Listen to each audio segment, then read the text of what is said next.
Welcome to Pod Save the World.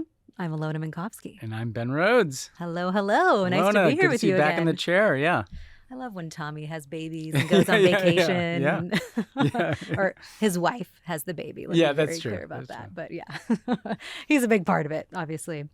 Have you continued watching the Olympics? Yeah, my girls are not surprised, but they're completely obsessed. I mean, we were up last night. They were up till like 11, way past their bedtime, just to watch like the pole vault world record get broken. It was hard because we don't tell them, that Simone. I didn't want to tell them that Simone didn't get gold on the floor because I wanted the suspense, but they were like shocked. Yeah. Well, at least it must be interesting watching that Yeah. kind of, in real time. My daughter is only about to turn 4, so she's not really in the loop of what's going on. But like, we're trying to get her into it. We were watching the male, the guy. Oh my God, I'm sorry, I forget his name. The American on the pommel horse. Oh yeah, Steve. Yeah, Steve. Yeah. And like my husband and I are like, go Steve, go Steve. And she was looking around, and then she started cheering. Yeah, I don't think she knew what she was cheering for, but like, it's just so fun. I love the Olympics. Well, Snoop too has been interesting for them because like they don't have any cultural frame of reference for who Snoop is, and they see see me getting all excited. There's Snoop, and I'm showing them like Instagram, and like they're like, who is he? Like, and your normal instinct would be to like play his music, Yeah. But I can't. So I was trying to figure out like what from the catalog can I pull out. So I'm just like, oh no, he's this great guy. Like, The most amazing branding like remake of all time, Perfect. I think, is Snoop Dogg. And speaking of, I did tell my kids that he may be the greatest American, which is a debatable point. Wow. Okay. Maybe do I see a presidential medal of freedom in his future? There may be a medal of freedom in Snoop's future. I don't know. Anyway, speaking of pole vaults, maybe everyone go check out that video of the French guy. Swedish guy. Sorry. Thank you. Swedish guy from Louisiana. How immature I am. I mix up all the details. Swedish guy from Louisiana. Very strange. Yeah. Okay. We have a great show for you today and no shortage of news. We will talk about Kamala Harris's VP pick, what that could signal about her foreign policy. We'll talk about the anticipation of a large attack from Iran and Hezbollah, the historic prisoner exchange between Russia and the U.S., the Prime Minister of Bangladesh resigning, far-right protests in the UK, and our interview today. Ben, who did you speak with? So I talked to Jake Sullivan, the National Security Advisor for President Biden. We mainly wanted to kind of break down the exchange I wouldn't even call it the spy exchange because there's so many different pieces of it. But really fascinating behind-the-scenes color to how that came together, what some of the key moments were, who some of the key allies were, what Putin's thinking might have been around things like releasing opposition figures, what that negotiation might mean for negotiations around the future of the war in Ukraine, and then also just kind of what they're looking at for the next few months in terms of the war in Ukraine. But then also we talked about the war in Gaza and the difficulty of negotiating, given that one of the lead negotiators from Hamas was just killed. So we covered a pretty good amount of ground with Jake, and people should check it out. Absolutely. I got to sit in and listen to the whole thing. So yes, you're well. I can vouch for that. Yeah. It's a wide-ranging and a great interview. Let's start with the big story from the U.S. this morning, which is that Kamala Harris announced her VP pick with a text message.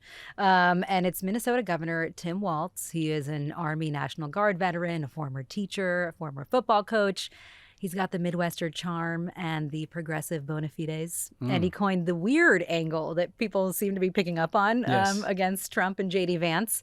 And of course, there's a lot to talk about on the domestic front. But what we do here is we talk about foreign policy. So Walz has been less outspoken recently on global issues than some of the other potential VP picks who Harris was talking to. But we do know that he takes climate change and environmental policy seriously. He spent time living in China and speaks some Mandarin. He is supportive of Ukraine. And on Israel and Gaza, in the past when he was in Congress, he voted for aid to Israel. He's met with Netanyahu before.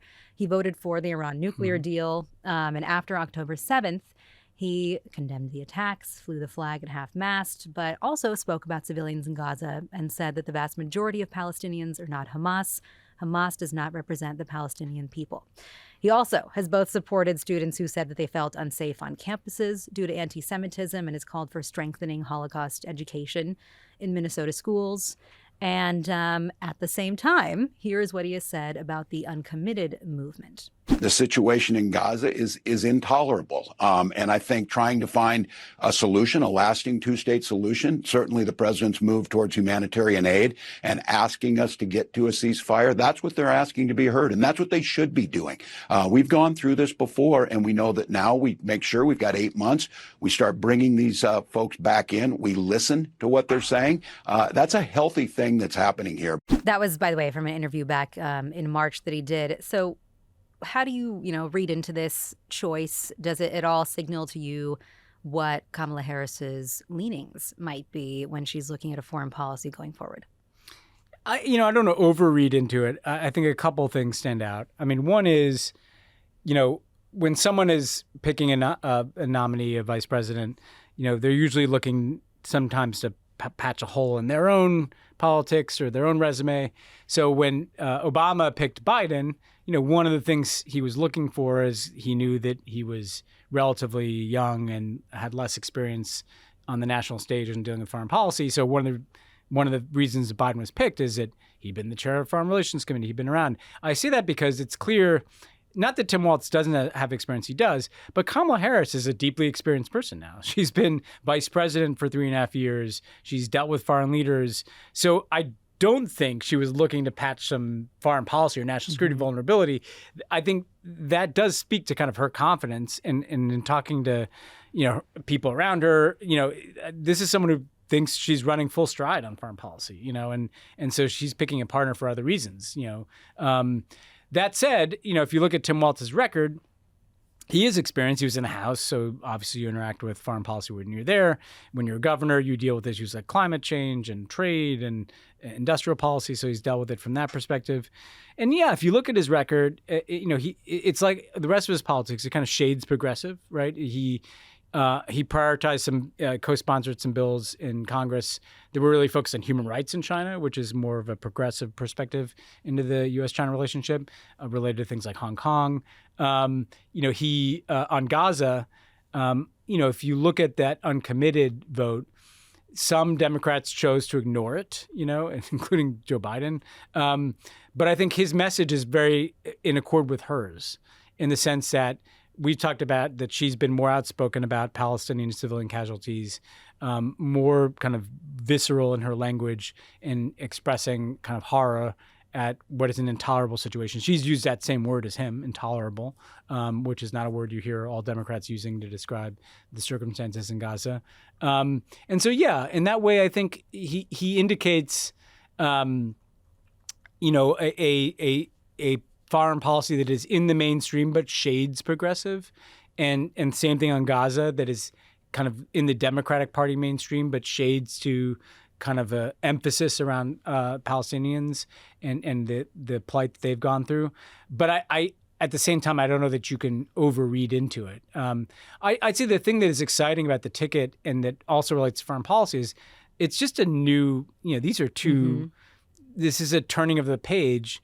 And that's not just a Joe Biden comment. It's, Tommy's point last time that the first ticket, nobody voted for the Iraq War. Nobody was even around for that vote.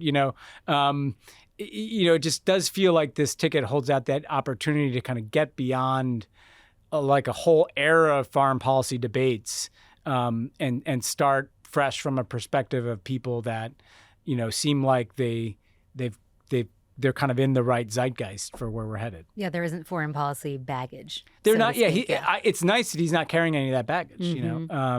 And it's I think he's got the kind of pragmatism, right, that you look for. Pragmatism informed by progressive values is about as good as you can ask for from a Democratic Party ticket. Yeah, I think it's really interesting. Again, it's just been exciting and reinvigorating to be watching the U.S. election again, which I can't say was the case for me maybe a month and a half ago. I was like, thank God I work on parts of the world. The other funny thing is I've made this point, and this is not to give me credit because I've learned this from a lot of people, actually, including Nika Kovic, who was on this podcast, that one of the, when we deal with the far right and authoritarianism, we get angry and we get scared. And so we can sound either scared in a way that builds up our opponents into 20 feet tall strongmen, or fearful or angry in a way that turns off voters. And actually, like, we have a lot of proof that mocking autocrats is the best way to cut them down to size and to beat them, you know? And frankly, Obama was always very good at that, like kind of making fun of the extremism of the Republican Party. His thing about weird may seem like a simple talking point. I think it's a very powerful insight, you know, that one way to run against autocracy without either sounding really angry or without scaring people and making your opponent seem even more like a strongman is just like, these people are fucking weird, you know, they're strange, you know. And so I actually think there's even more wisdom in that than appears on the surface. Yeah, that's a really good point, because he's minimizing in a way that also isn't like dehumanizing or offending anyone. So he's not saying deplorable. He's just saying these guys are weird, you know.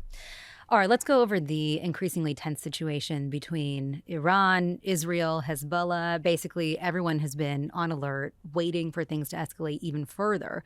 That's all in the aftermath of the killing of Ismail Haniyeh. He was the political leader of Hamas, and he was killed in an explosion in Tehran last week. Now, Israel hasn't claimed responsibility. The assumption by, you know, Iran, Hezbollah, safe to say the rest of the world, is that Israel was behind it. They also killed a Hezbollah leader who is believed to be responsible for the attack on the Golan Heights. And since then, Iran has vowed to retaliate in a severe way against Israel. There have been back and forth attacks happening on the Israeli and Lebanese border. The U.S., the U.K., France, other countries have all told their citizens to leave Lebanon. There was an attack on U.S. personnel at an air base in Iraq that injured 7 people. And then, of course, there's diplomacy that is just happening around the clock. But everyone seems to be preparing for something big. Biden reportedly convened his national security team on Monday. And then Secretary of State Anthony Blinken had even said at the G7 on Sunday that there could be an attack within 24 to 48 hours. So basically, they're just pleading for de-escalation. Let's take a listen to something that Blinken said. We are engaged in intense diplomacy, pretty much round the clock, with a very simple message. All parties must refrain from escalation. All parties must take steps to ease tensions. Escalation is not in anyone's interests. It will only lead to more conflict, more violence, more insecurity. So, Ben, this feels very, very tense. And at the same time, it feels like we've been here before over the last 10 months of this conflict. So what is your instinct telling you at this point? Well, first of all, I think it's worth emphasizing how dramatic the kind of dual assassination, because this took place within 24 hours, essentially, to take out a senior Hezbollah figure deep in Lebanon and then to kill the head of Hamas's political bureau, the head of Hamas, in Iran, right after the inauguration of the Iranian president. You know, on the one end, that speaks to a pretty extraordinary Israeli capability to kind of reach that far to take out adversaries.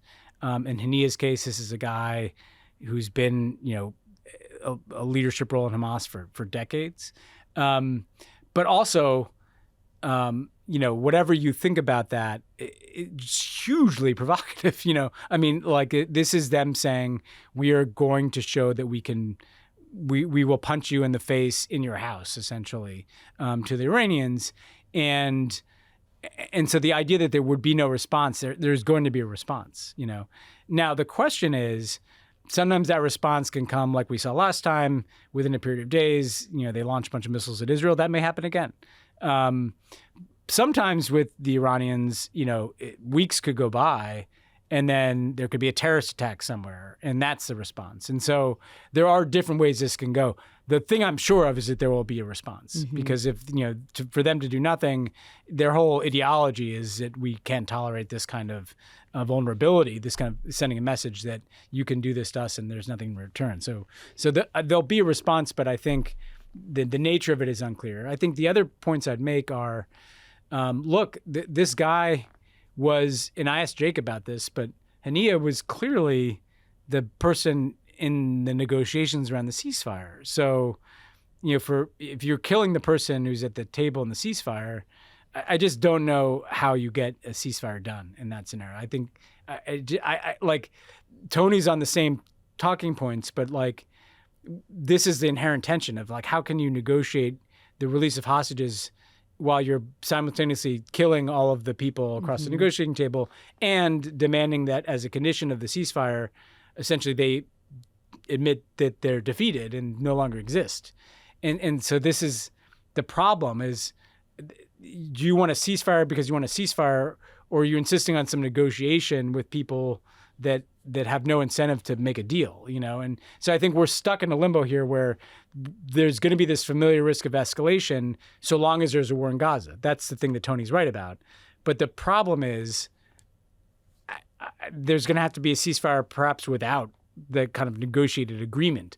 The ceasefire is the end in and of itself, I think that's the kind of distinction that I draw with the administration, is that we should be pushing for a ceasefire, pushing Israel into a ceasefire for the sake of having a ceasefire, for getting aid in, and then you can keep negotiating. You don't need to have the war ongoing to negotiate the hostage releases. You can have a ceasefire and then also negotiate. Well, and then not to mention, like, Hamas has now announced that Yahya Sinwar is the new top political leader. To replace Haniyeh. He's known to be the mastermind of the October 7 attacks, but he's in hiding somewhere in Gaza. Again, Israel has been trying to kill him from what we know, right? That's at least how they've justified a couple major strikes that have had civilian casualties come alongside with them. And so now how they're definitely trying to kill him. How are you negotiating with him if he is underground? They're definitely trying to kill him. I mean, and look, the elevation of Sinwar also makes the point that nobody's here to defend Haniyeh. The challenge of these kinds of assassinations in the past has been often the person that succeeds the assassinated person is even more extreme, and that is clear. It's the devil, Sinwar is a more violent, more nihilistic person than Haniyeh, and so it's not like you kill your way to a more moderate leadership. Usually, you end up with a more extreme one, and this is all an ongoing cycle. If I were to try to find some hope in this, is that for the sake of a ceasefire, now the Israeli government could come out and say, we're done. We killed the leader of Hamas. This is over. Unfortunately, they're not doing that because I don't think they will. But you do see them, if they need some rationale to say they've achieved their objective, even though they're not going to achieve that objective of totally destroying Hamas, they could claim it now.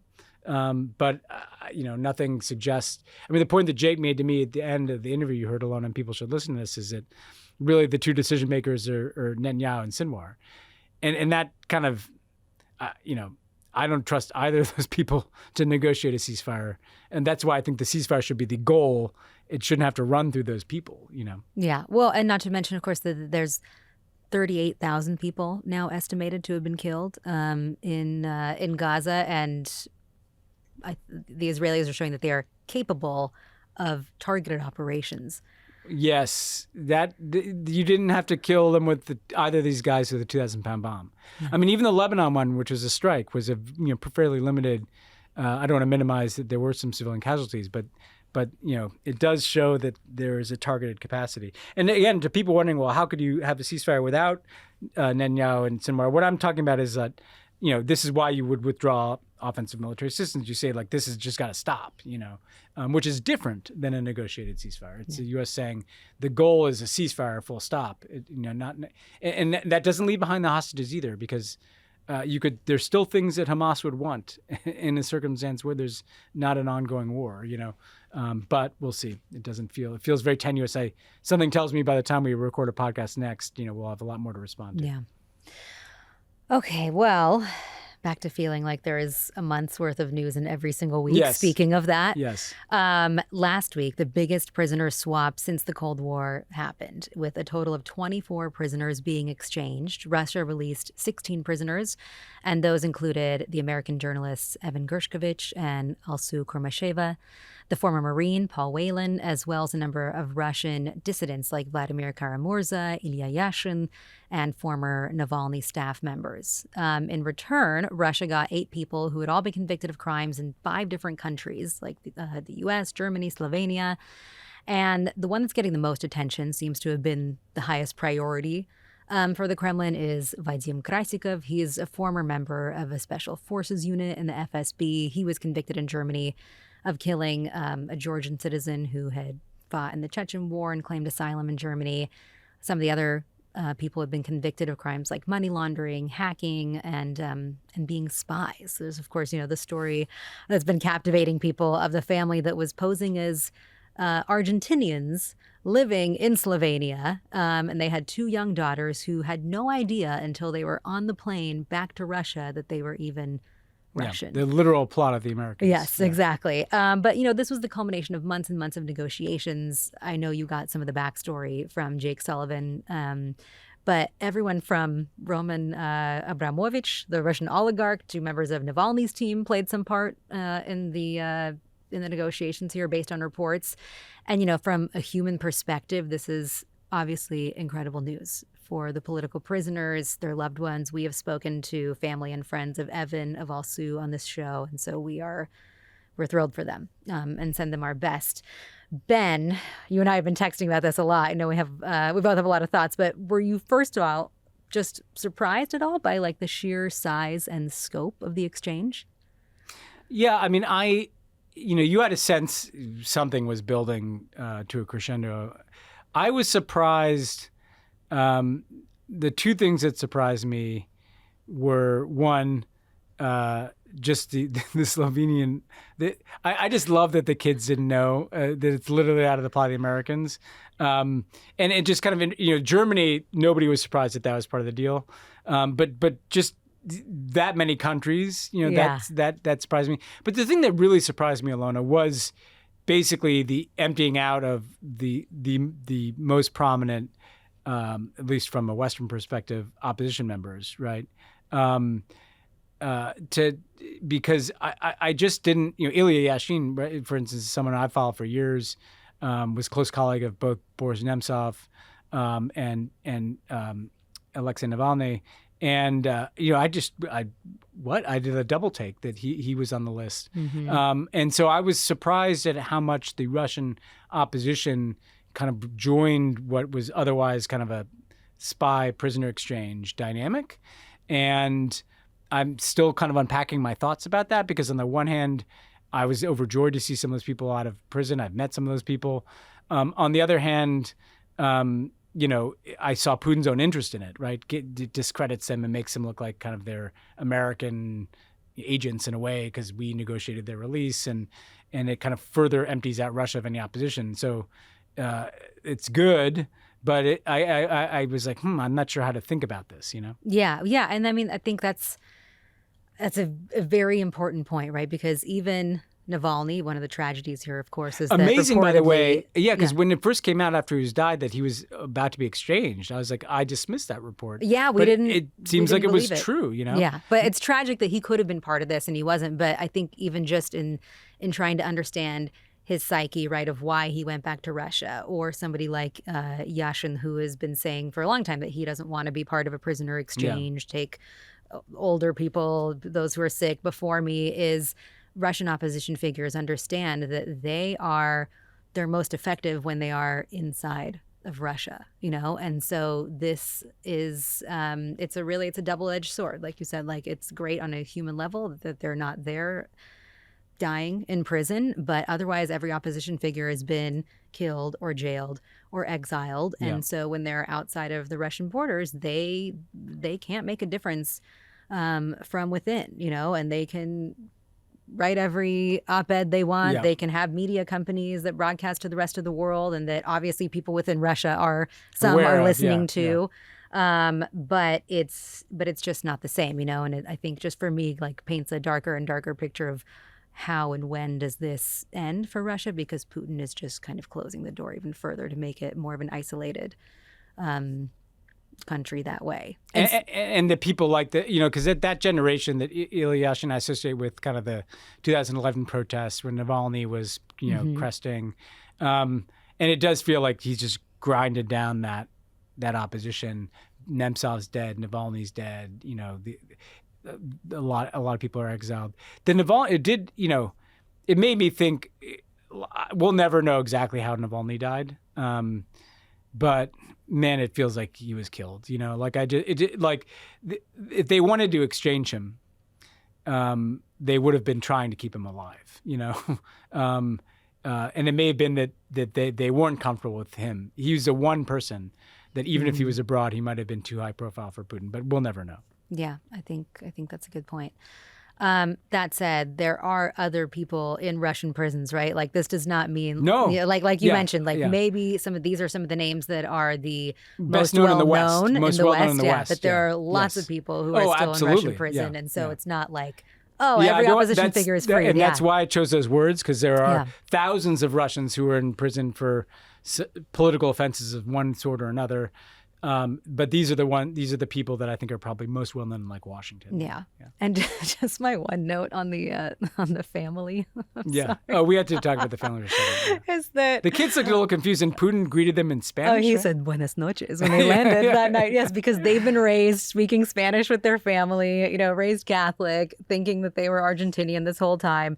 And just as a Russian person, like I can spot another Russian person from a mile away in a crowd because there's just something about the facial expressions. You mean they didn't look like they came from Argentina? I'm sorry, those parents still look so Russian. But how like they couldn't have been very good. They do look pretty spies. Russian. I have to ask you though, like this Putin thing about getting people home is pretty. There's this obsessive kind of spy code. Like he's obsessed with this guy in Germany. He's obsessed with Victor Bout, who, let's face it, was probably a spy of one sort or another.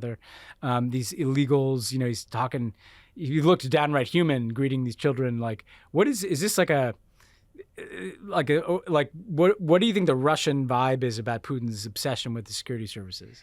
I mean, I think probably. Do you think is that admired at home? I think we see it more as an obsession from here with the security services than Russians do, because it's if you look at it from the other perspective, it's like these are people who, either in the Russian point of view, are also political prisoners or have been unfairly targeted or have served their country, right? I mean, the U.S. would act the same way towards anyone if they were an American spy, right? Yeah. Or a member of the American military. Exactly. We do. And so it's the same type of kind of, patriotism and like serving your country attitude that any other country would have. But with Putin, it seems like he's got this thing like they're former colleagues. You know what I mean?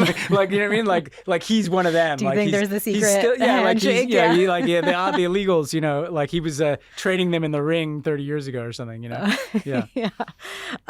Trump, by the way, is trying to claim that. I'll let him speak for it, but he's trying to claim that Putin got the better end of the deal here. Let's take a listen. By the way, I'd like to congratulate Vladimir Putin for having made yet another great deal. Did you see the deal we made? Now, look, we want to get people in. We got 59 hostages. I never paid anything. They released some of the greatest killers anywhere in the world, some of the most evil killers they got, and we got our people back. But, boy, we make some horrible, horrible deals, and it's nice to say we got them back, but does that set a bad precedent? Bert, right? All right, I got a couple comments. Yeah, let's hear it. One, I just have to note at the end there, like Bert. I love whenever we play these Trump clips, and I was saying this to you before, Alyona, that there's always some guy he's referencing that you have no idea what the fuck he's talking about. And actually, Bert is the perfect name. He's talking about like geopolitics. He's like, ain't that right, Bert? Like Bert has like a lot of feelings about the exchange. Who's Bert? Second thing is that like this happens a lot at Israelis too. Like he starts saying things as if everybody is aware of his thought pattern. So when he's like, and I'd like to congratulate Vladimir Putin, as if he's congratulating like the winner of the, like Simone Biles for all around, like the crowd is silent. Like they're like, oh shit, where's this going? Like you can kind of feel like a tension in the room, even through the audio clip, like why is he congratulating Putin? And then the other thing I'd say is that like, he got 59 people and didn't pay anything. That's just not true. Like exchanges are exchanges. They gave up stuff for people in the Trump. By the way, Trump, I'd love to know what we don't know they gave up too, because I'm sure there was probably like Trump was more comfortable moving stuff around under the table. Like Democrats did not politicize. Like what I hate about how this hostage issue has evolved, and this is a very serious point, is that because this happened when we were in office, if there was an American in prison overseas, it was the end of the fucking world. Understandably, but the Republicans would really politicize it and attack us for not getting the people out of prison. And then whenever we did any exchange, they would go apeshit over what we gave in return, right? This was Bo Bergdahl, This was the Iranian exchange. When Republicans are in office, we don't politicize the hell out of Americans. We don't blame the president for every single American who's in prison, and we don't pounce on every exchange. This is wrong, and it's kind of warped what should be like a unifying, almost patriotic, shared commitment to bring Americans home in a pretty dark way. And so it just bears naming, Yeah, I'm with you. I think that first and foremost, the priority should be to get innocent people home. Yeah. All right, let's move on to a couple other updates. There have been some major updates. Yes. And one story we've been speaking about a lot, which is in Bangladesh. This Monday, the Prime Minister, Sheikh Hasina, fled the country, and that was following weeks of unrest. We spoke about those student protests in which more than 200 people were killed. Those demonstrations continued. They were fueled by the violent response to protesters. They brought it out to oppose Sheikh Hasina's administration in general. And on Sunday, around 100 more protesters and police officers were killed. Then on Monday, despite a curfew, tens of thousands of people marched towards the prime minister's residence, and she announced her resignation and promptly fled the country on a helicopter to India. After the news broke, thousands of people stormed the prime minister's residence, taking with them souvenirs like houseplants and chickens. I love that little detail. Yeah. Initially, the military announced that they would lead an interim government, but the protesters opposed the military's involvement. They proposed Nobel Peace Prize winner Muhammad Yunus, who on Tuesday announced he would lead the interim government. Now, we spoke again with independent journalist Redwan Ahmed earlier today about the mood in the country right now. Currently in Bangladesh, the both sides are existing. People are very jubilant, the mood in general is really celebratory mood. Then they feel like we're feeling free. It feels like they're comparing it to the independence of the country. So that is there, but also at the same time, what we have seen in the past couple of, tonight and the night before is a lot of looting and vandalism. Lots of police stations, they came under attack from the angry mob. So there's practically, they have abandoned their stations. There's no police on the road and no traffic police, nothing. And we want to approach it very cautiously, that we also have news of attacks on the Hindu groups, and this is very sensitive because this might create another communal tension, which is probably not needed at this moment when the country is already treating through troubled water. So yeah, as I said, those both emotions are running high in the country. I think, that's really interesting, Ben, because if you think about it, there's this momentous event that has just occurred, right? Which is that the protesters managed to get the prime minister to resign. But then the most important part is now what comes next and what kind of government do they build next? Yeah, I have to say, first of all, I was surprised to see that news. Sheikh Hasina had been pretty dug in, like we talked about, and is a pretty stubborn person. And so to have it all collapse that fast, I know it played out over a period of many weeks, but still, I was surprised. And it does show, I do think there's a pendulum swinging back against a certain brand of autocracy around the world that appears to be building, and hopefully this country can fuel that further in our election. I will say, though, he put his finger on it, these can be very dangerous moments, too, because the worst thing would be either a complete implosion or an implosion that leads to a vacuum that leads to a military dictatorship or intercommunal violence. You've had a very polarized society politically for a time in Bangladesh. And so Muhammad Yunus is actually, even though he's been associated obviously with the opposition, he's the kind of bridge figure. You would hope that there could be some transition. And what you don't want to see is anybody, seeing this as an opportunity to get revenge on other people. You want to set up some kind of constitutional process of transition to an election that is fair. And so this is a hopeful and dangerous time. And that's what we've learned. A lot of these revolutions after the hopeful ousting of the person can turn dark. And so I think a lot of international support for just a process that doesn't allow it to tip that way is the most important thing. And how can that, just from a logistical point of view, right? When we say international support is important in this critical moment, from your experience, What does that mean? A lot of it is, when there's a gap, a vacuum, sometimes it's like just a lot of contact, like so that you've got the UN people from the UN leading people from neighboring governments, leading people from powers like the United States, kind of constantly calling. You want to make sure you're tracking what's happening. You want to let the people there who are decision makers in Bangladesh know that your trading partners and the international system is watching and is in touch and wants to know what the plan is. And you want to be talking to people on both the government and the opposition, or not government, whatever the transition government, but whatever the, qualifies as the opposition now, so that that both sides are saying the same thing, that there's not different realities emerging. So you want to kind of just fill a void and hopefully have some structure to have, people. Sometimes you need a third party to almost be like a witness to your agreements. If there's some negotiation in the country, it's helpful often to have diplomats who are there who can just kind of be almost like witnesses to the agreement, and just trying to get clarity about what's the pathway to an agreed upon electoral outcome to determine the future of the country. And I think, there's a very large void, too, just to understand a little bit about the history in Bangladesh, too, is that, Sheikh Hasina has been in power since 2009, but she came from a family where her father actually led Bangladesh's fight for independence in the 70s. He was later assassinated, along with much of her family.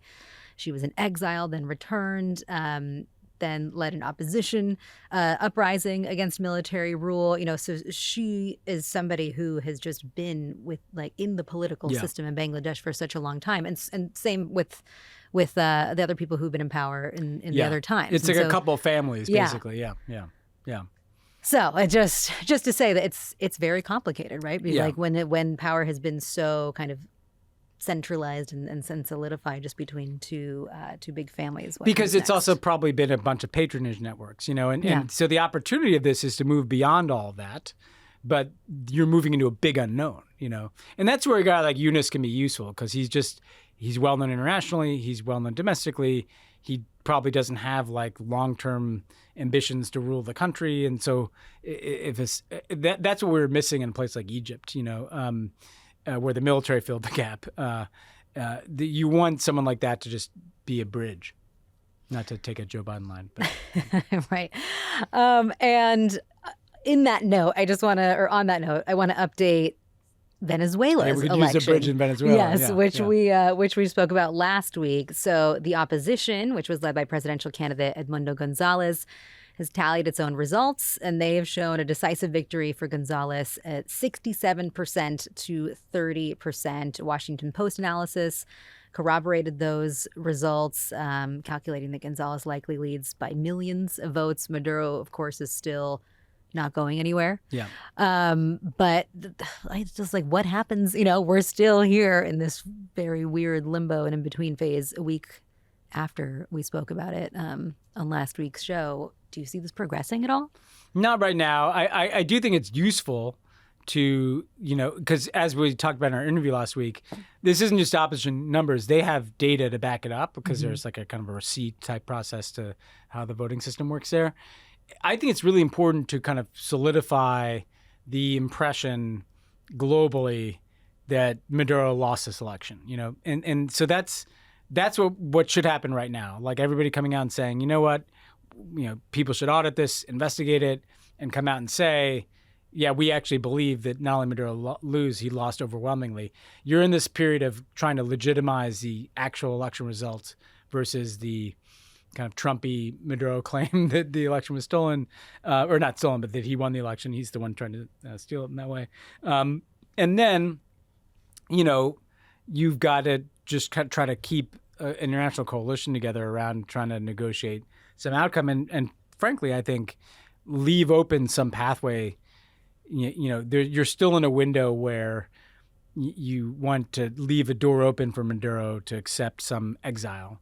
I don't put a lot of hope in that. Like I was saying last week, I think he's super stubborn, but this is still a window where you try to negotiate something like him leaving through voluntary exile. It's fresh enough after the election that that's where you're still pushing. I'm not optimistic about that, but that's what I think I'd be doing right now. Okay, let's turn our sights to the UK. There have been far-right riots across the country in London, Manchester, Belfast, and more. Those come after a stabbing in the northern town of Southport that killed 3 children. It wounded 8 at a Taylor Swift-themed dance class. And after that attack, there was a lot of misinformation that circulated online. The violence was attributed to an undocumented Muslim immigrant. Turns out the attacker is neither Muslim nor an immigrant. And the rioters that we're seeing are a mix of far-right groups. That includes the English Defense League, the neo-Nazi group, British Movement. They have attacked a mosque in Southport, vandalized property. And then further stoking that violence was an AI-generated image that made the rounds on Twitter that depicted a man in traditional Muslim clothing brandishing a knife at a crying child that was wearing a Union Jack shirt in front of Parliament. So there's just a lot happening here. Yeah, there's both, a lot happening. Yes, both in terms of course, far-right political movement in the UK, and also just this now increasingly unavoidable power of AI online disinformation. Yeah, there's so many converging storylines here. I mean, first of all, it is a very worrying sign of like the continued kind of radicalization of the far right in the UK. And, we talked about the Nigel Farage party. Look, even if Nigel Farage and his party aren't, endorsing these kinds of protests, when you see the kind of legitimization of this degree of anti-immigrant views, of anti-Islam views, it can get out of control fast, And so I would hope that the wake-up call in the British right is like, don't play footsie with these forces because they're very dangerous. And they're complete bullshit, we should point out, right? I mean, not only was it just wrong in this case, the person who committed this attack was born in Wales and is not a Muslim. But it's even if that wasn't the case, it's wrong to stigmatize whole populations. Then the other piece of this is the online piece, because it does, if you read about it, a lot of this is spread through really aggressive use of AI-generated images. There were kind of some mysterious accounts that were reaching a lot of people very fast that had just been started. So whether that was an opportunist far-right figure in the UK trying to, stir things up, or a foreign actor, that might have an interest in kind of creating divisions in UK society. So the online piece of this is compelling too, because that could happen here. You could easily see in a moment of kind of cultural division, like an effort to really turbocharge it. And so we have to be wary of that as well. But I do hope that the UK should see its diversity as part of its strength here, and the kind of anti-Islam, anti-immigrant, anti-refugee sentiments on display are, they're dangerous and damaging, and should not reflect at all any kind of mainstream politics in the country. Yeah, I mean, my only thought there too is that I feel like a lot of the time when we talk about disinformation, you mentioned, like, of course it could be a foreign actor, but at the end of the day, the reason why this stuff works is because there is so much internal division, exactly. right? That it's so easy to light that flame, whether it happened here in the UK and so many different countries. And so it's like, it's something we have to grapple with because it could very easily, kind of tip over. Yeah. And look, it's totally unfair too. Like, the UK has benefited a great deal from immigration. And also, it makes you feel for refugee populations, in particular, people who left violence to find a literal asylum. All of a sudden they've got right-wing mobs walking the street. We should all be better than that in countries like the UK and the US. All right, when we come back, we're going to hear Ben's interview with Jake Sullivan. Before break, if people have more questions about this or any other topics that have been on your minds, we would encourage you to sign up, as always, for the Friends of the Pod subscription. This is the time to do it, because you can join me next Tuesday, August 13th at 3 p.m. for a round of Ask Me Anything on the Discord. So get on that Discord channel, put a question in there, get on there at 3 o'clock next Tuesday. Is that next Tuesday? Yes. Get on there at 3 o'clock next Tuesday for a round of Ask Me Anything. I'll stay on. I'll answer the questions, personal questions, policy questions, what it's like to co-host this podcast, what it's like to work in the White House, whatever is on your mind. Head on over to crooked.com/friends to sign up now. Also, right when there's new energy on the campaign trail, we've got our ticket. We've got Tim Walz on board. The Crooked store has fresh new merch to match. For those of us in the middle of the Venn diagram, Kamala reference, between very online people and very into politics, we have a shirt that says vote in the style of Brat and another shirt that says let's fucking go, with one of those letters replaced by, you guessed it, a coconut. If what I just said sounds like gibberish to you, congratulations on not being online. For the rest of us, grab a shirt right now. Let's keep the energy going all the way to November. Head to crooked.com/store to grab a tee for yourself and the most online person in your life. I just want to say, for people who are super into the Olympics, Ben and I are going to do a YouTube video about this. It'll be an original on the Pod Save the World YouTube channel where we will go a little bit more in depth than just hot bods, where we're going to get into the IOC, some of the ways that the bureaucracy works. So for the nerds out there, this one's for you. Check us out. We are very pleased to be joined by the National Security Advisor for the President of the United States, Jake Sullivan. Jake, good to see you. Hey, good to see you, Ben. All right, a lot going on. Actually, I need to start here. I know you're apolitical, but you're also a Minnesotan, right? So what is it like to see your governor on the ticket? A kind of exciting day for Minnesotans everywhere, huh? Well, the lawyers will tell me otherwise, but I don't think the Hatch Act forbids me from saying it's awesome to see Minnesotans doing well. Yeah. And so I'm always going to root for the home team. All right, good. Well, we'll leave you there with the Hatch Act. Okay, so we want to talk about this massive exchange that took place, brought back a bunch of people that we really wanted to see back with their families last week. You obviously were in the middle of this. I just want to start by asking you, this was so complicated, so many twists and turns. What was the moment? Because I remember being in some exchanges, in some negotiations, and in that moment when you know it's actually going to happen. What was the moment in this kind of dramatic series of events where you felt like, oh, this is actually going to get done? Well, there were kind of two moments. One when I was at 95%, and then when I was at 100%. And the difference between the two was I didn't get to 100% until I actually got the call from our team on the tarmac in Turkey that the Americans were safely in our custody and the Russian dissidents were safely out of Russia's hands.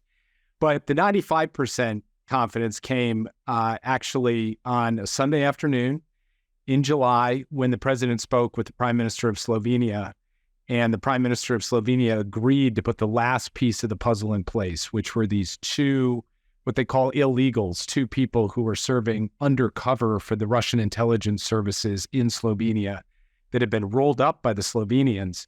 When the Slovenian Prime Minister told the president, you can put them in play as part of this exchange, and we can get that done by August 1st, that was when I knew we had it. We had the elements, we had the agreement from the Russians, we had the pieces we had to put on the table, and the Russians had agreed to release the folks that got out. But it was pins and needles for the next 10 days because any number of things could have gone wrong, and the Russians could have pulled the rug out at the last minute. And so right up until the last, I had this little voice in the back of my head saying, hey, don't get too comfortable. This might not happen. Yeah, and I want to ask you a couple questions about the Slovenia call. Because first of all, and again, Hatch Act and all the politics aside, but still, like on a human level, President Biden's dealing with all of this kind of convulsion in our own politics that is happening concurrently to him executing the duties of his office. It's wasn't that call kind of right around the same time he's making a decision? How did you observe his ability to kind of compartmentalize what was clearly a very difficult series of political decisions he had to make with a bunch of difficult national security decisions he was also making? President Biden's call to the Prime Minister of Slovenia, the key final call to put the last piece in place, was at noon on July 21st. At 3 p.m. on July 21st, the same day, the same Sunday, President Biden announced to the world that he was not seeking re-election. So this was actually his last act before going out to the world and saying, I'm going to run through the tape, serve out my term, but I'm not running for re-election. So just imagine that. Imagine what's going through his head. Yeah. And of course, I didn't know at noon what the president was going to do at 3. Yeah. So yeah. as far as I was concerned, this was, just another day. I connected the call. I was at home and connected the call through the Situation Room between the president and the prime minister. They had a great conversation. The prime minister invited him to Slovenia. The president said, yeah, I'll come to Slovenia. I was thinking, how's he going to get to Slovenia? He knew, of course, at that point that he wasn't going to be running for re-election. And it just goes to show you that President Biden, is the kind of person who is capable, even at the most acute political and personal moment for himself, to focus on the mission and say, I have a responsibility to try to get this done, and I'm not going to let anything deter or distract me from that. And he was completely dialed in on that call.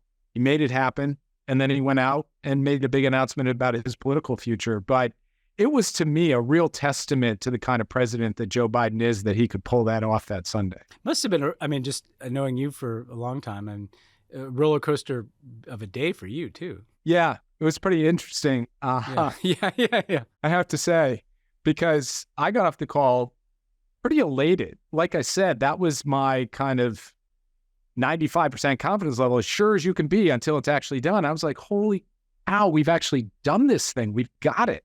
After all these months, all the false starts, all the moving pieces, multiple countries, multiple negotiating sessions, it's all come together, and we got it.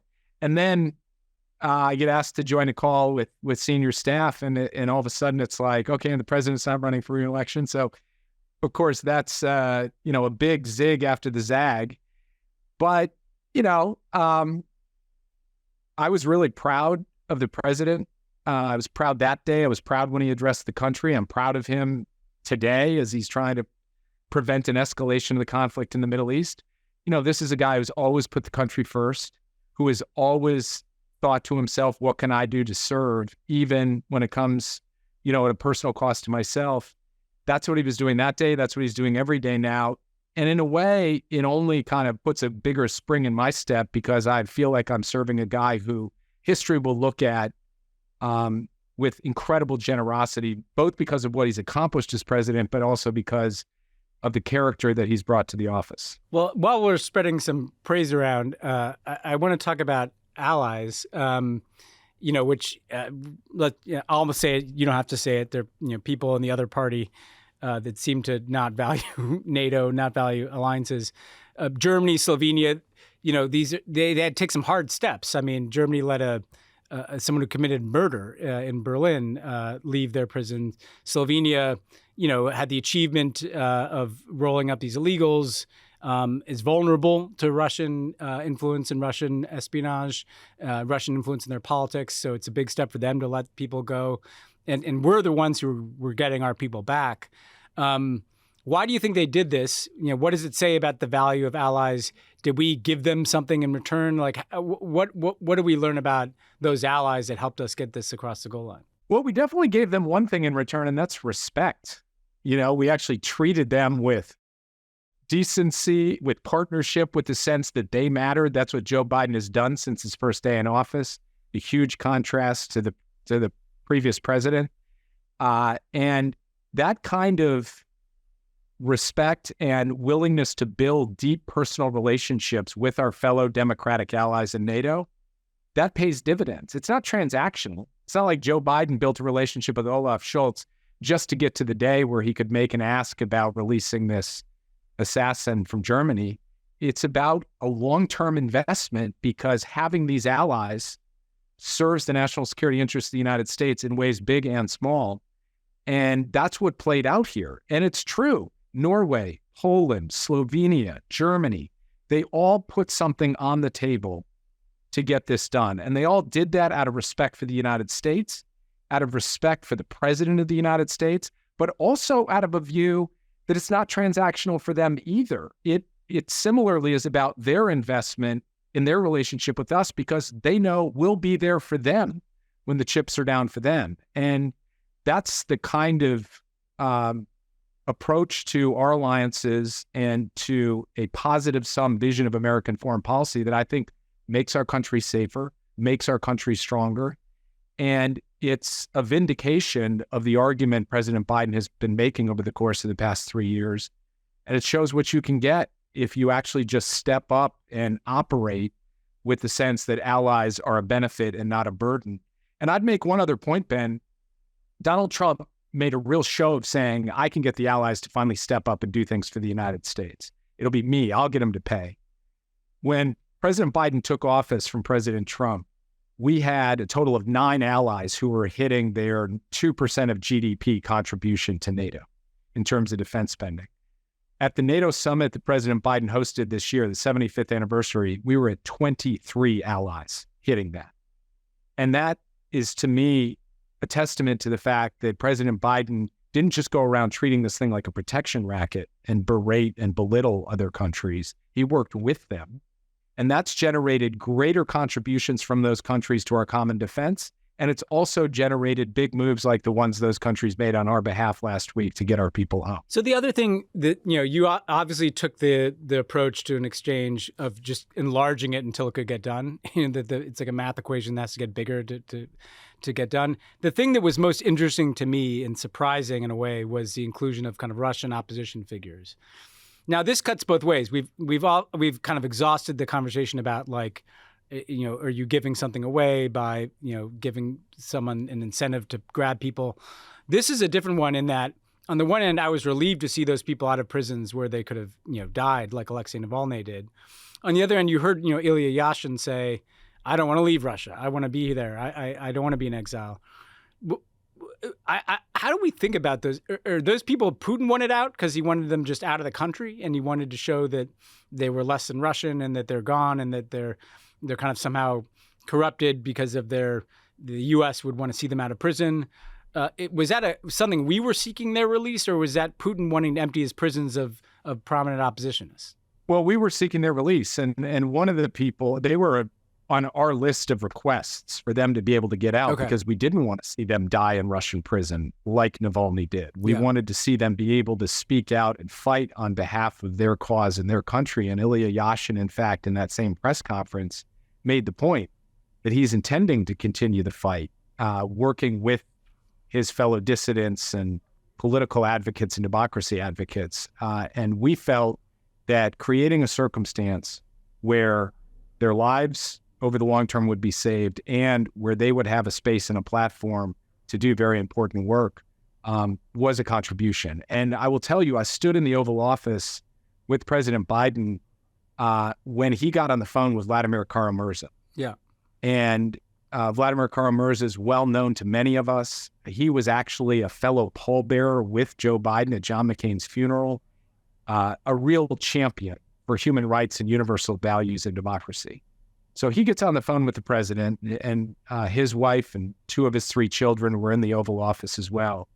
And he said to the president, I thought I was going to die in a Russian prison. I had basically resigned myself to that fate, and I cannot believe that I'm actually free.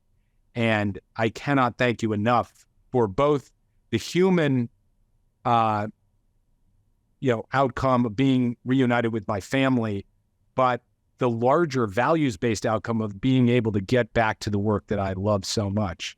And Vladimir also made the point that when he got on the plane, he looked around and he saw his friends also on the same plane. And he couldn't believe that. He actually said to the president, I thought I was dreaming. I couldn't, it made no sense to me that I'd come out of prison in the basically the prison shower shoes, get on this plane, and there are my fellow freedom fighters on this plane with me. So it's certainly the case that particularly for Ilya, and I haven't had the chance to speak with him and hear more directly his take, that our view and Germany's view, who is a key part of this as well, was that we were going to give these folks a real opportunity to get out and be free of the yoke of Russian tyranny and aggression or repression within Russian prison. And then they'll be free to make their own choices about what they do on a going forward basis. And Ilya will be able to decide what he wants to do. So pulling the lens back even further, one of the things in the past, we've seen negotiations about things like prisoner swaps kind of foreshadow or almost being a confidence building measure for more geopolitical type negotiations.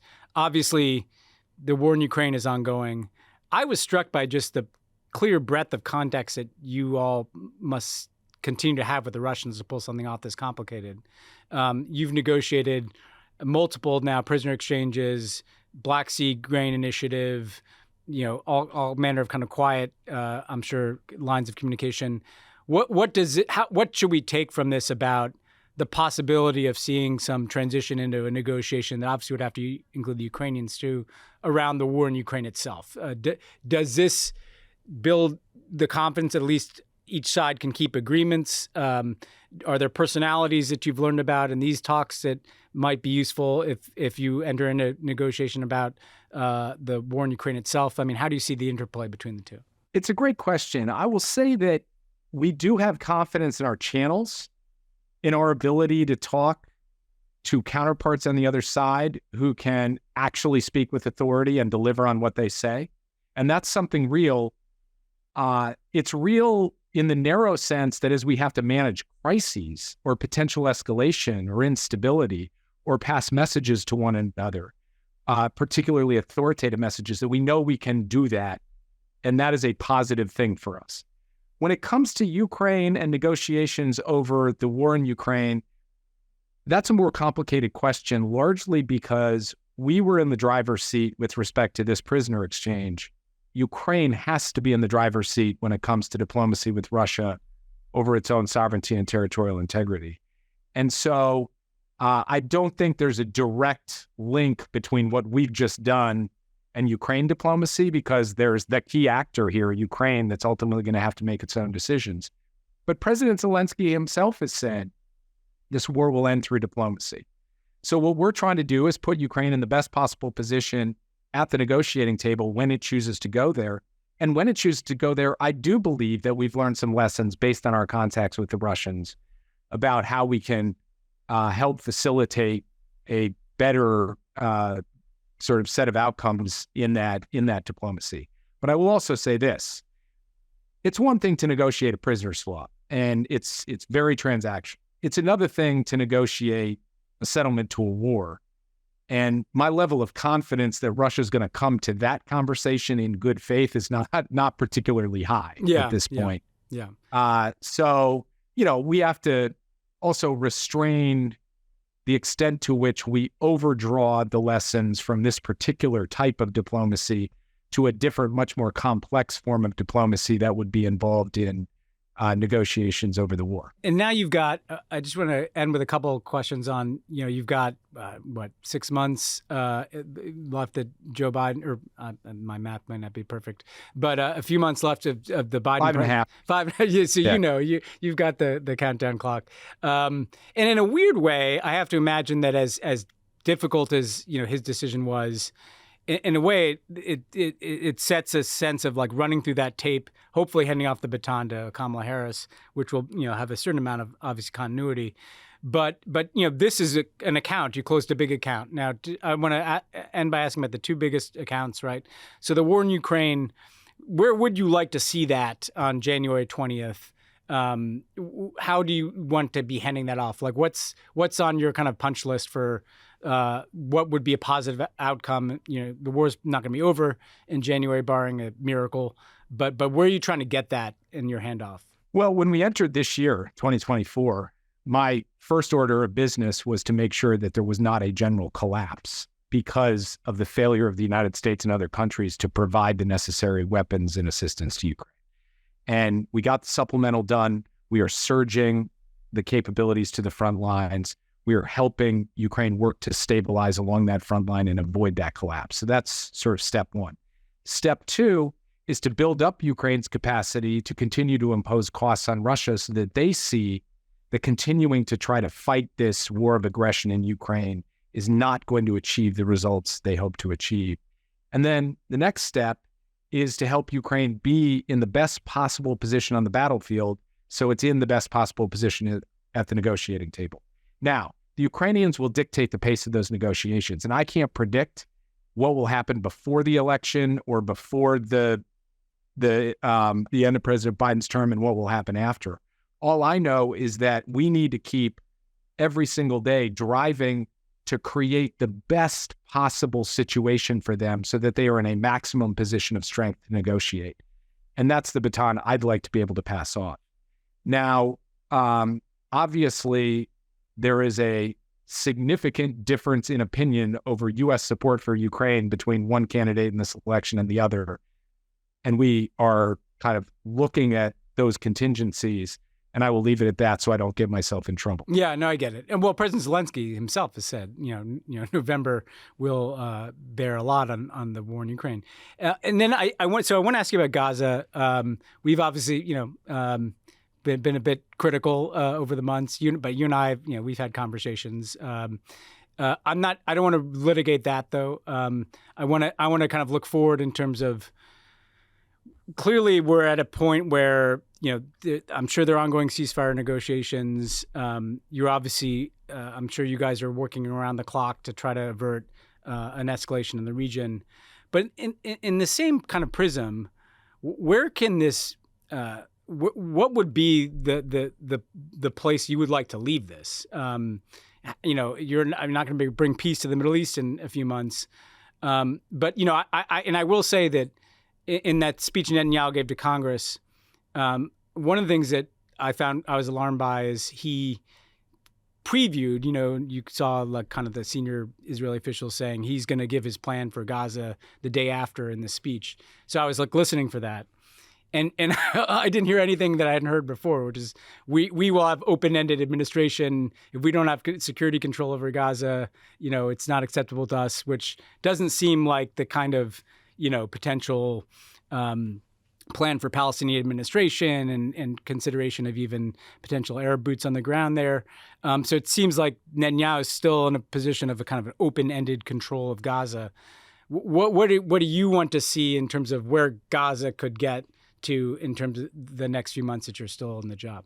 Well, I'm humble enough to say that predicting, the next few months is exceedingly difficult. Yeah. So rather than try to put a particular time frame on it, let me lay out where we would like this to end up and what we are driving towards. Step one, get a ceasefire and hostage deal and see through all the phases of that deal so that there is an end to the war in Gaza. I believe that is close, and there are some details left to be negotiated, but there is no reason from a practical perspective that we cannot bring that across the line in the near term. As you said, we have to deal with some immediate issues related to escalation in the region, threats to Israel from Iran, from Hezbollah, from other proxies. We will deal with those, but then we've got to drive this ceasefire and hostage deal to closure. Once that's done, we do need the reconstruction of Gaza, and we do need to deal with what is an acute humanitarian situation and the profound, almost historic level of rebuilding that is going to be required to give people there a good life. And we have said from the start that we do not want to see Israeli occupation of Gaza, that we want to see a reformed Palestinian Authority responsible for Gaza and the West Bank. And ultimately, from there, what we would like to see is a credible pathway to a Palestinian state living side by side, a democratic Jewish state of Israel. Now, getting from here all the way to there is not easy, but step by step, there are things that we can do. And the other initiative that we've had on the table for some time, where you and I may not see entirely eye to eye either, is that we believe that Israel's normalization with some of its Arab neighbors can actually aid in the cause of helping deliver tangible benefits in a political horizon to the Palestinian people. And so we see these issues as connected. And we want to make sure that we have a comprehensive strategy for the region in which a future of Palestinian self-determination, freedom, dignity, justice is a critical piece of the puzzle. That all starts with getting the deal, though. We've got to do that, because without that, we're not only nowhere with respect to the continuing suffering and war in Gaza, but we're nowhere with respect to being able to bring stability to the region writ large. So step one is that. Step two is a genuine reconstruction effort in Gaza that does not involve open-ended occupation. And step three then is a credible pathway to the two-state solution that President Biden has frequently talked about. And I believe that that should be integrated into a strategy that involves Israel's relationships with its Arab neighbors. And the final point I make, Ben, is when I'm out of this job, I hope you'll bring me back on the program and we can have a full, full accounting. Yeah, I'd love to do that. Up to last year. The one thing I do want to ask is, and I'm sure there's probably not that much you can share, but when you have, Haniyeh is clearly in the negotiation. He's taken off the field. Because it seems to me like there's always been a problem in that Netanyahu wants Hamas essentially declare its own defeat as part of the outcome he's insisting on, whereas someone needs to agree to a deal to release the hostages from the Hamas side, but it's probably not going to agree to their own defeat. And now one of the people in the negotiation has been killed. Can this negotiation take place without, who is on the Hamas side can be in the negotiation, given the posture of essentially taking out Hamas's leaders or having them have to kind of declare their own defeat? First of all, I think the way you just captured that, I actually haven't heard that many people who have, and I've answered a ton of questions on Gaza, crystallize that challenge in this negotiation. And I think it's a very insightful point, and it makes this incredibly complex piece of diplomacy.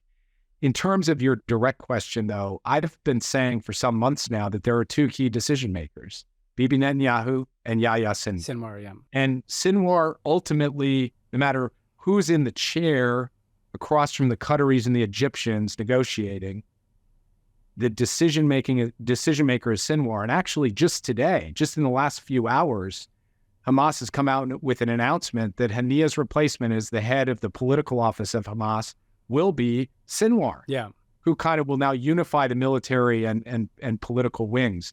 We'll see if that's ultimately confirmed. That's sort of a hot off the presses report. But fundamentally, the dynamic that these two men are the ultimate decision makers in this negotiation has not changed despite the dramatic events of the past few days. And, we contend with that reality. We work through that reality. And the goal is for both leaders at the end of the day to ultimately agree to the framework, start implementing it, and get us to an end to this conflict.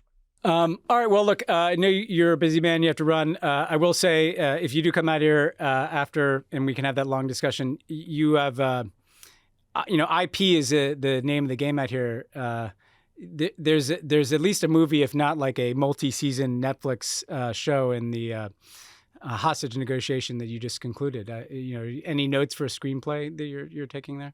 My wife Maggie is a huge fan of Ryan Gosling. Yeah. So if we could get him to play me, I would really appreciate it. No, I think he'll play Evan, man. He'll play Evan. They always have the bureaucrats played by some kind of yeah, exactly. Yeah. Faceless. Exactly. Yeah, no, exactly. No, one thing I will say, Ben, before we close, I'm not even sure I'm allowed to say this, but I'm going to do it anyway. Since you mentioned Hollywood and showbiz and entertainment, also Kermasheva, the Radio Free Europe reporter who was released as part of the deal, her 13-year-old daughter, Miriam, had her birthday on August 2nd, the day after Also got released. And she was supposed to go to a Taylor Swift concert in Poland with her whole family that night. Huh. In fact, they bought the tickets before Also got taken. She couldn't go because, of course, she had to be at the White House and then in San Antonio with her mother. Yeah. But I'm hoping that someone listening to your pod knows Taylor Swift and can get 4 tickets for Miriam and the family so that they can go to Taylor Swift concert. All right, you hear that, everybody? Because screenplay, but I'd like to see that happen. I think there's someone listening who can get that done. So we got some Swiftie connections here, so we'll see what can happen. Well, look, that's a good reminder at the end of this that at the end of the day, like, these are incredibly human circumstances. We've dealt with Alan Gross coming over from Cuba, with Jason Rezaian and others coming out of Iran. It must have been very satisfying to meet those families. So congratulations to everybody who worked on this, including probably some people whose names will never show up in the newspaper in the U.S. government who were working tirelessly on this. It's a testament to how much Americans don't forget people just because they're in prison in a difficult place. So congratulations to everybody who worked on it, and thanks for joining us today. Thanks, Ben. Ben, that was a great interview. I really hope that some Swifties out there are listening. I know. Anybody out there in the concert business, in the Taylor Swift operation? Anyone out there, just who has like us. a direct line to Taylor Swift, let her know. We have a little girl who deserves a Taylor Swift concert more than anybody I can think of. So yeah, absolutely. Let's make it happen. And also, just one point, like we were playing that soundbite from Trump earlier, congratulating Putin, of course, but that he is just so bitter that this didn't happen. Oh yeah, good point. That this happened under the Biden remember, he's the one who administration. said he would get Evan out on day one. So yeah, one more thing you won't get to do. And one more, including being president. I'm sorry that I had to circle back on this. No, you got the mic. Hold it. No, yeah. I know. I realized why you and I had a miscommunication about the pole vaulting thing earlier. Oh, you were thinking of the guy who fell? At the top of the show, because you were talking about the people who won the medals. I'm just talking about the guy whose pole got in the way. I wondered that at the time. I was like, because I'm thinking about victory, you're thinking about humiliation. Yeah. I'm not humiliation, but I'm just, I'm here for every viral moment of the Olympics as much as I am. This seems like a particularly viral Olympics, but maybe it's just because now we have that now. But like the grit, the perseverance, the incredible, inspiring stories are absolutely. No, we know what you're in it for now. The driving form of the Olympics, but I'm obviously in it for the hotties. I'm in it for the bodies. Yeah. And there are a lot of hotties in the Olympics too, in all directions. I'm just say that. Well, like I was watching some of the men's swimmers. Obviously, I feel like those pictures have been going viral. Those men look like they like their bodies were sculpted out of ice or something. Like it's amazing the shape that those guys are in. But did you watch the women's high jump competition? Because I think like you apparently to be a professional, elite high jumper, I think like you have to have the physique of a model because all of them are like 6 feet tall, incredibly, muscular and toned, but like just they're all babes. I was like, oh my God. Like they just kept announcing one after another and I was just dumbfounded. I will say to not just dwell on the hottie piece of it. This is why you don't let me near a microphone. These people are in that kind of shape and some of them are like doing sports where they have to like work a job, It's like, how are these people doing this, Because not all these people are like, round the clock training. Anyway, that's my observation. That's a very good point. Well, like the Gabby, our 200 runner. Yes. Did you watch her? Yes. She, by the way, stunningly beautiful woman, stunningly effective athlete, and got like a neurobiology degree at Harvard and a master's degree in public health. And like, I'm like, how is this person doing all these things at the same time? Like, how is this person like that's Gabby Thomas? Gabby Thomas. How is she a world-class athlete and like a world-class public health intellectual? Like it's pretty, made me feel pretty inadequate. Yet another thing that makes me feel like I've accomplished nothing in my life. My mother is a 3-time Olympic gold medalist. I know, and so she's 3 ahead of you. Yeah, so I really have accomplished nothing has she, in my life. She's not co-hosted Pod of the World, though. Very true. Yet. Very true. All right, guys. Well, thanks for the great show. Ben, thanks for letting me sit here in the studio. Oh, anytime. This is fun. It's always fun. And Tommy will be back next week. Don't worry, World O's.